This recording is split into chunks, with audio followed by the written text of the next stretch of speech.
Hi and welcome back to my channel. Today I'm going to be showing you how I am budgeting for 2023. I think I did one of these videos last year and I had started using a spreadsheet. I'm still using a spreadsheet. I find it much easier than pen and paper, even though I like to do most things on pen and paper. I just find that having something that calculates it as you go for you really helpful. I am using a different spreadsheet from last year though. I like to change it up. It keeps me motivated to try new things, and I really like to support small businesses, so I did buy a spreadsheet off Etsy. I will leave it linked down below. This is actually the second spreadsheet that I bought this year because the first one just wasn't quite what I wanted, but I couldn't know that until I had bought it. They're only $6 or $7, they're not a lot, so I will leave them linked down below, the one that I am using. And yeah, I'm going to go ahead and get started. I do want to say that obviously I'm not a financial advisor. I have no idea what I'm doing really, apart from what I found that works for our family. And I know that this works for our family because we've already made all of the stupid mistakes with money. I've talked about in the past how I am an emotional spender. For my husband and I, he's definitely the saver and I am definitely the spender. But I'm also the one who is mainly in charge of our finances, so I've had to learn to not be so much of a spender. So yeah, we learned through a lot of debt and it took us a long time to pay it off.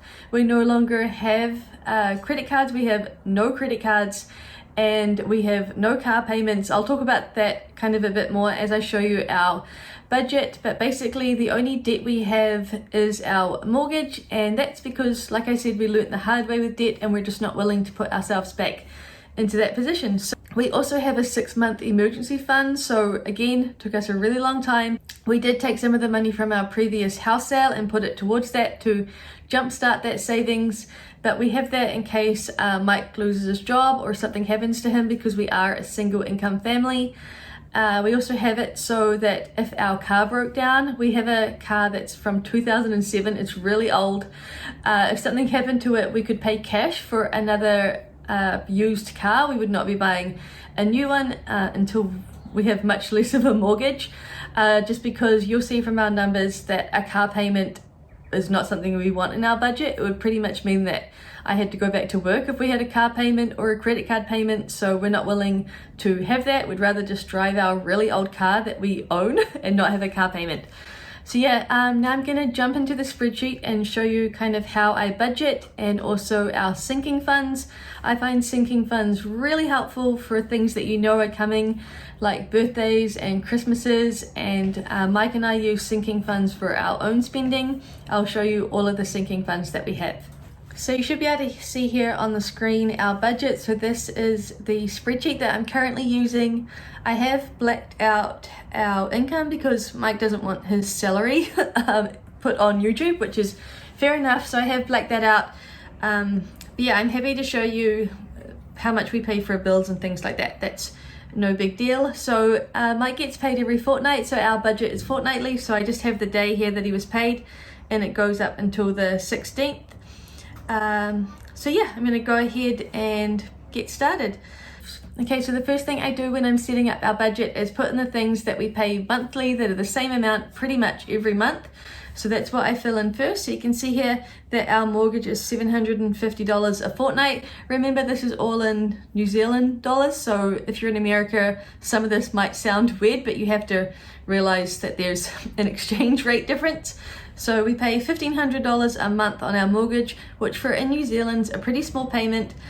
So our mortgage fortnightly is $750, and we actually pay more than the bank requires us to.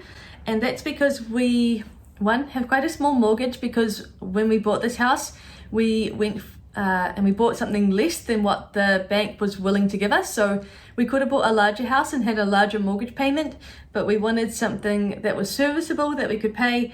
We also got a very low interest rate. Our interest rate is fixed at 2.4%.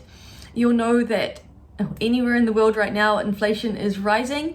So our mortgage rate will go up when our fixed rate ends. So we wanted to pay off a bit more for that period. And I'll also show you how we have some wiggle room for when our mortgage does inevitably go up when our fixed rate ends. Luckily, our fixed rate doesn't end till later on this year, so we've got a bit of time to plan and save for that. But yeah, our mortgage payment is $750 a fortnight. Then I have the rest of our bills here. So again, because we don't have any debt payments, we don't have a lot of bills each month, which definitely helps and is the main reason that I'm able to stay at home and not go out to work and look after my family. Yeah, so we have our other bills, Mike's cell phone, my cell phone, our internet, which also includes Netflix, power, our trash collection. We have 2 insurance payments that come out every fortnight. We have Spotify, Disney Plus, and YouTube Music. So that's all of the subscriptions we have. And then you can see the rest of our bills here, and the ones that are set to 0, that's because they come out of Mike's second paycheck in the month. So next time he's going to get paid and I set up a new budget, they will have the amounts in there.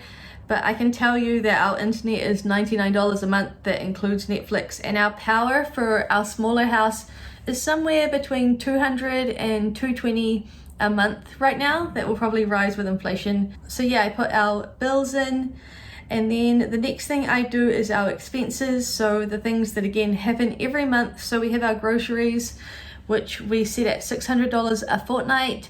And again, remember, that's in New Zealand dollars, and it's actually quite hard to stay under that. Right now we're doing quite well because the boys were away last week with Mike's parents, but usually it's quite hard to stay in that budget, but I really am trying. For dining out, we set $25 a fortnight, and we don't use that really. We use it once a month to take the boys out.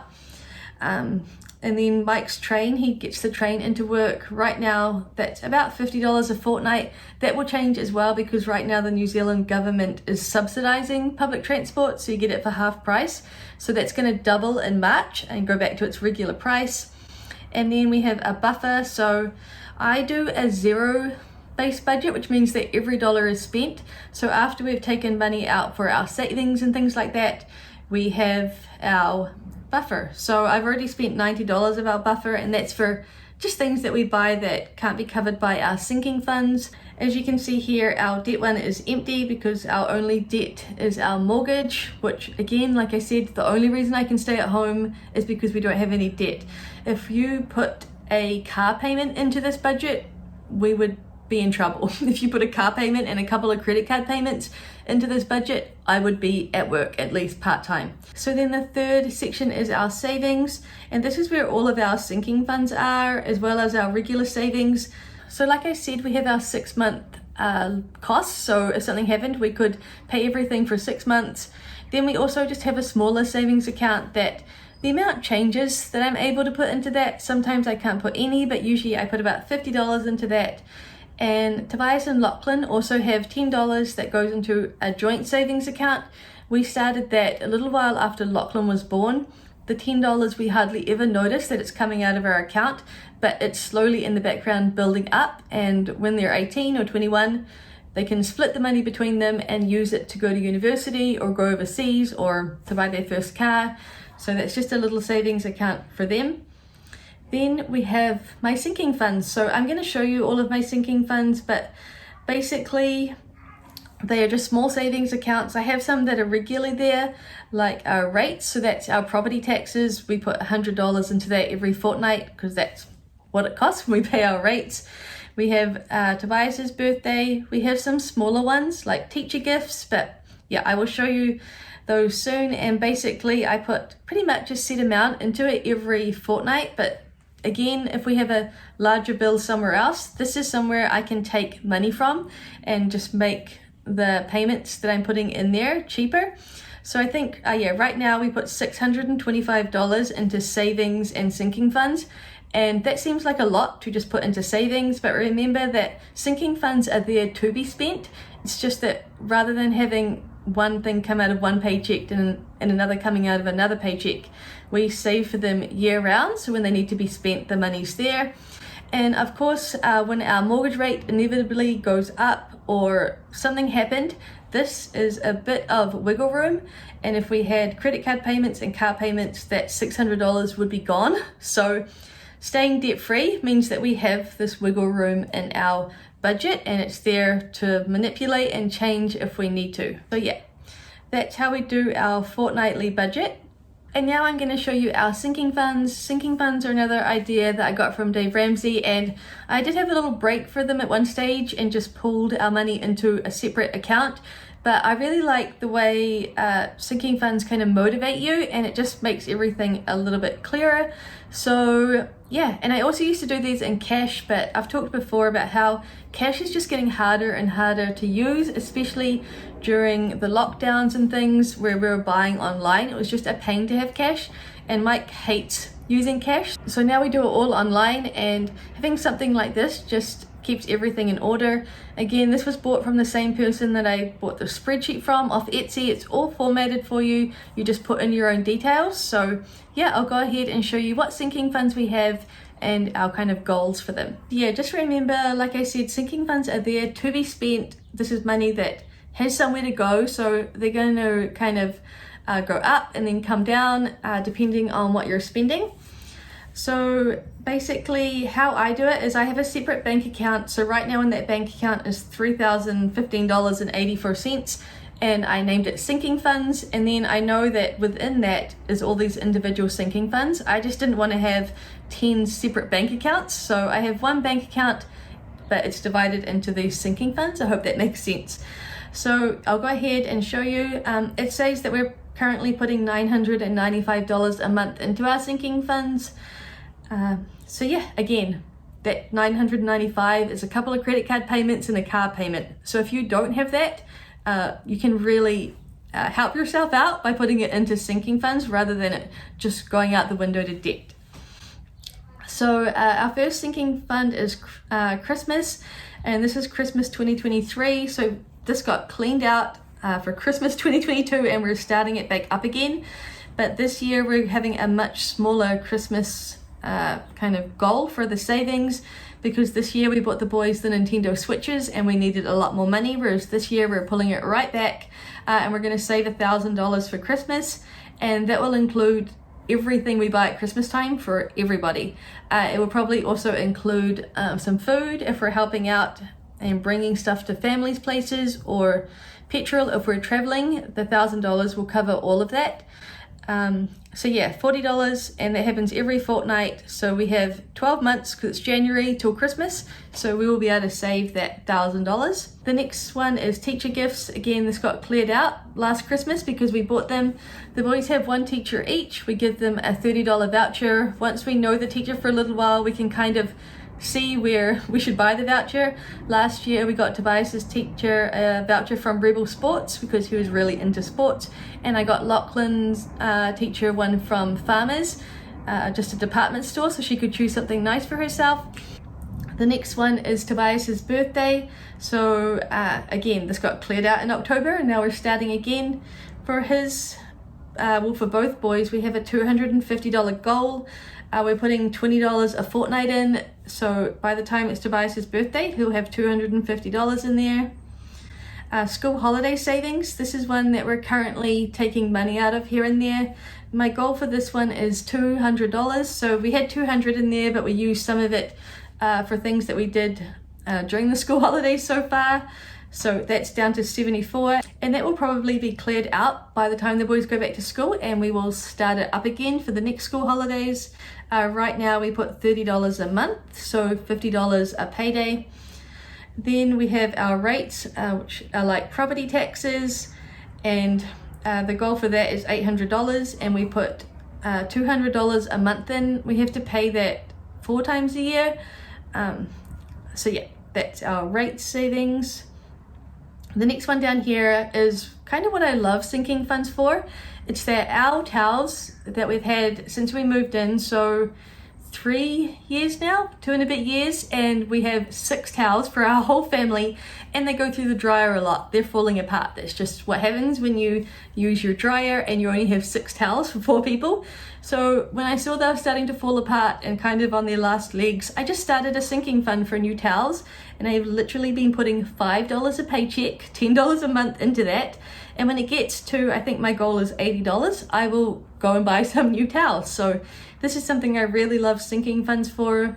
Yeah, to just kind of pre-plan for those purchases that are a little bit more than just going to the store and buying them. It's good to have the money sitting there. The next one is family clothing. So my goal for this one is $500, but it never really gets to the goal because when someone needs something like a new pair of shoes or Mike needs a new item of clothing, we just go and buy it and take it out of here. And we recently got the boys' summer capsule wardrobes, so we're building it back up again, and hopefully we'll have close to the 500 in there, maybe by the time it gets to winter, and we can get them new jackets and anything that Mike and I need. The next one is just called miscellaneous. So right now, this one I'm thinking is going to be used to get the boys stationery, which will cost about $60 by the time they go back to school. It has a goal of $1,000, but this one is always just having money taken in and out of it. The next one is car. This is not for a new car, it's more just for our registration that we have to pay every year and things like that.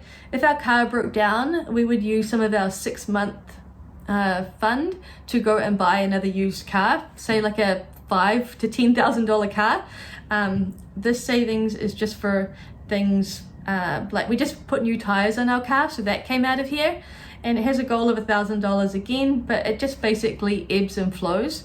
This one. Medical is another one. We have this set at $500. This is for doctor's appointments and things. Most of our medical care in New Zealand is free. Well, not free because we pay for it in our taxes, but there's no charge. But things like the dentist aren't covered by that. So we have a medical fund, and again, this is set at $500, but all of these sinking funds money comes in and out of, and that's fine. The next one we have is Luna, our cat. So this is for any vet visits. It doesn't include her food or anything, that comes out of our grocery budget, but anything we buy for her comes out of this budget, so any toys or anything like that. The next one is Mike's spending. So we get $30 payday, so $60 a month goes into our personal spending, and that's what we have for anything we want to buy. Mike has $80 in there currently. Then again, Lachlan's birthday, the same as Tobias's, a goal of $250, and we put $20 a month in there. By the time it gets to their birthday, we have the $250. This is IRD, which is New Zealand's tax. So I put money in here from my YouTube or my business because I do get taxed. It's not a lot of money. There's a lot more in here than what it would cost us, but I like to have that in there. The goal is $1,000. Probably won't ever get to that, and I probably would never need that. Last year, my tax bill for YouTube was, I think, $400. So yeah. Then I have my spending money, which I always have less than Mike in it. Like I said, I'm the spender. I have $36 in there at the moment. Then haircuts. One thing I do to save us a lot of money is I haven't been to the hairdresser in about 5 years. I just cut my hair myself. I trim my fringe, Mike cuts the back. But the boys' haircuts, we've tried to do those at home and they've turned out terrible. It costs about $90 to get all 3 boys' haircuts done, and they do that probably every 2 months. So I put $15 payday or $30 a month into there. Fiji, we want to take our family on a trip to Fiji. I was hoping to do it this year, but with the rise of living costs, I'm not sure if that's going to happen, because again, we're not willing to put it on a credit card. We have to have the cash there for it. So we're just going to wait and see how this sinking fund goes, but if we have to go next year instead, that's fine. Family birthdays, we put $30 a month in here just for our close family. We don't buy presents for everybody, but my mum and my nieces I buy presents for, so I like to have a little bit of money in here. Date night, so that's for Mike and I. We have a goal of $150 and we put $40 a month in here, so we're not going on a lot of date nights. We do go out and do things, but for a date night we wait till there's $150 in here and we go out for a nice meal. And then housing association, because we live in, what would you call it? I don't know. We live in an area, a private road that we pay for to have the gardening done and things like that. So my goal here is $500. I put $40 a month in. So yeah, that's just sitting there for when we do have to pay for the gardens to be done or anything comes up within our little street. And that is all of my sinking funds. So yeah, that's basically how I budget. Like I said, I do the most important things first that we need, and then everything else is kind of wiggle room. So if interest rates rise a lot and we need to pull money from what we put into our sinking funds, we would just make the payments into those less. Also within the sinking funds, I could just cut some out. We could cut out Mike's spending and my spending. We could just keep the boys' birthdays, and we could make Christmas less and spend less at Christmas time. So there's quite a bit of room in here to pull money from if we need it. So yeah, that is how we budget. I know that money is a very personal thing, like I said, and some of you might think that we have a lot, some of you might think that we don't have enough. Really, the end thing that I would like to say is that debt is never good. It's hard, but I have really tried to get rid of the keeping up with the Joneses, and minimalism has probably been the biggest help with that, because a lot of the Joneses don't own the things that they have, they're paying them off. I don't care. To me, I get to stay home because we don't have a car payment, because we don't have credit cards, and for Mike and I, that's so much more important than anything money could buy us or anything we could put on debt. So yeah, my biggest piece of advice would be forget the Joneses and to really try hard to pay off debt, because it's such an anchor that holds you back and really used to stress me out. One thing I also try to remember is a quote I heard probably on a TV show maybe a year ago, and that is, money isn't rocket science, it's discipline. So you have to learn to say no to yourself. And trust me, I know how hard that is, because like I said, I've come from a place of a huge amount of debt. When Mike and I first moved in together, we got a couch, TV, everything we wanted we put on hire purchase, computers, and it really took a really long time to pay that off. So yeah, that's kind of the biggest thing that we've learned, is that we're really not willing to go into any more debt other than our mortgage. Of course, we don't know what's going to happen, and maybe someday we will have to, but if it's a choice, our choice will always be a definite no. So yeah, let me know down in the comments if you have any questions. I forgot to mention that the money I do get from YouTube or my little business selling bags, most of the income I get from selling my bags just goes straight back into the business now, because I've only just started.